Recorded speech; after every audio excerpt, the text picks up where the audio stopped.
Olá, meus amigos, vamos aproveitar esse período atípico da nossa vida, vamos passar com isso numa boa, vamos superar esses momentos e vamos aproveitar estudando. Então vou começar a gravar com vocês várias pílulas, vários pontos aqui, pequenas aulas, vamos chamar assim, pequenas aulas de processo civil para nós mantermos estudando, estarmos sempre ativos e aproveitar esse período que a gente está em casa, vamos ficar todo mundo em casa e nós vamos aproveitar e ficar em casa estudando. Vamos falar hoje sobre a denunciação da lide. A denunciação da lide é uma intervenção de terceiros que está a partir do artigo 125 do Código de Processo Civil, e com o CPC de 2015 o legislador resolveu várias polêmicas que nós tínhamos sobre esse instituto. Primeiro ponto, você vai usar a denunciação da lide sempre que eu tiver um direito de regresso ou uma garantia.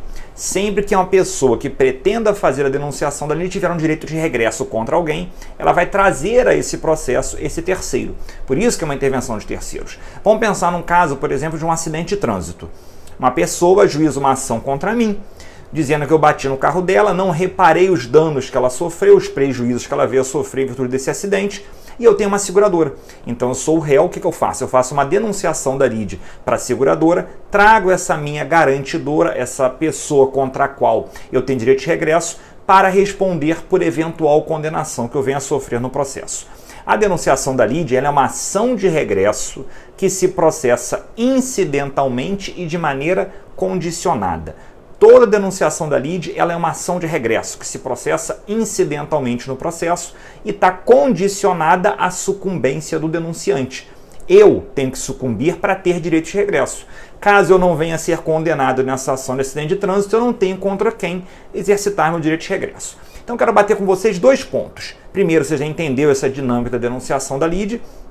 Quero falar dois assuntos com vocês. Primeiro, a chamada denunciação da lide sucessiva. É possível eu fazer uma denunciação para o meu garantidor e esse garantidor denunciar para uma outra pessoa que seja o garantidor dele? Ou seja, a denunciação da denunciação. Isso é possível? Toma cuidado, o 125 do CPC, parágrafo 2º, ele permite a denunciação da lide sucessiva, só que apenas uma vez. Então você imagina que eu fui demandado, fiz uma denunciação da lide para a seguradora e a seguradora pode ter uma seguradora do seguro, que é o que você chama de resseguro. Então é possível ter uma denunciação da lide sucessiva, é a denunciação da denunciação. Agora toma cuidado, o 125, parágrafo 1º, ele só autoriza uma única denunciação da lide sucessiva. Então ela é admissível, só que só é admissível apenas uma vez. Está no artigo 125, parágrafo 1º. E se quiser ser feita uma nova denunciação da lide? Não pode. Tem que ser buscada a reparação por meio de uma ação autônoma. Você não pode ter uma outra denunciação, a denunciação da denunciação da denunciação. Isso não é admissível.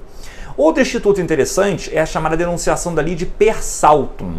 O que deveria ser a denunciação da lide per saltum? Você pular uma dessas pessoas na cadeia sucessória, na cadeia, por exemplo, de domínios, na cadeia de garantidores. Então eu dei um exemplo que eu fui demandado, eu fiz a denunciação para a minha seguradora, a seguradora quis ir para, por exemplo, um resseguro. Eu poderia denunciar diretamente a esse ressegurador? Não posso. Por quê? Porque você não admite denunciação da lide sucessiva.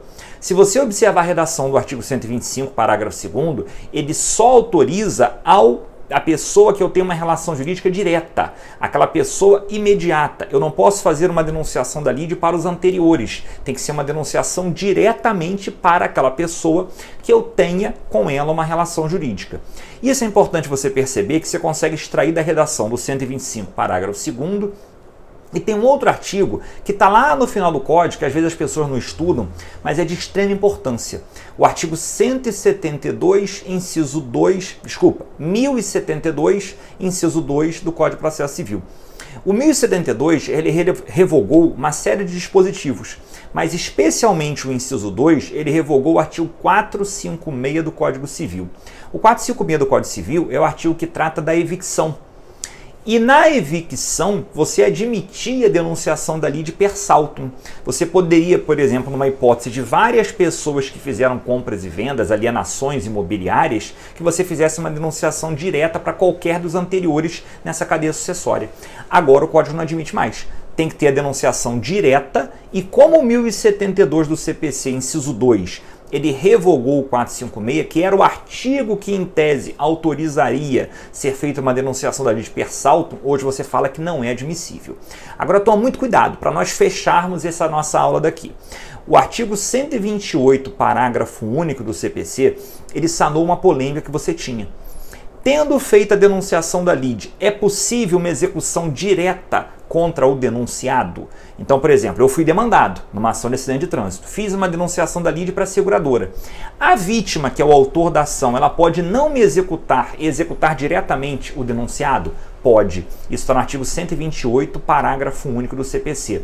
A doutrina tem chamado isso, com o que eu concordo, eu uso isso no meu nome, no meu livro, né? O Processo Civil Sistematizado, que está pela editora Método, eu chamo isso de cumprimento per saltum. É o que a doutrina costuma chamar, é o chamado cumprimento de sentença per saltum. Você não admite denunciação da lide per saltum, mas você admite cumprimento de sentença per saltum. Per saltum por quê? Porque você salta uma das pessoas. A vítima que me processou, ela não me executa, mas executa aquela pessoa que foi denunciada. Então você vai chamar isso de cumprimento de sentença per saltum. Recapitulando, galera, só para nós fecharmos, denunciação da lide é usada quando eu tenho direito de regresso ou garantia. Ela pode ser sucessiva desde que feita apenas uma vez. Ela não pode ser per saltum, não se admite denunciação da lide per saltum, mas é cabível cumprimento de sentença de maneira per saltum. Então, muito cuidado com esses dispositivos, muito cuidado com esse instituto. Beleza, gente?